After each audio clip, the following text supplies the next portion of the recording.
திருவண்ணாமலையில் எப்படி அண்ணாமலையார் மலை வடிவமாக காட்சி தருகிறாரோ அதுபோல கொங்கு வளநாட்டில் முருகப்பெருமான் மருதமலையாக காட்சி தருகிறார்.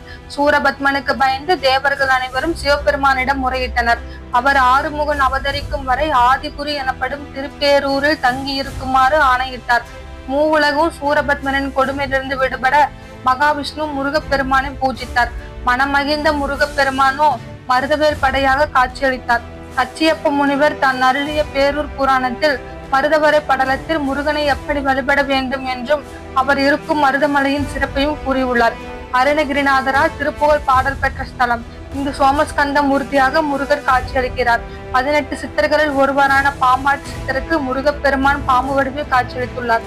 தேவாரம் பாடல் பெற்ற ஸ்தலமான திருமுருக பூண்டி கோவில் கல்வெட்டுகளில் மருதமலை பற்றி குறிப்பிடப்பட்டுள்ளது.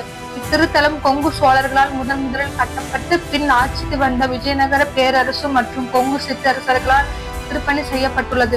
இவ்வளவு சிறப்புமிக்க முருகனின் 7ஆம் படை வீட்டில் வருகின்ற மார்ச் 4ஆம் தேதி தமிழ், சமஸ்கிருதம் ஆகிய 2 மொழிகளிலும் திருக்குட முழக்கு விழா நடைபெற உள்ளது. மருதாச்சலம் இருக்க மனக்கவலை எதற்கு?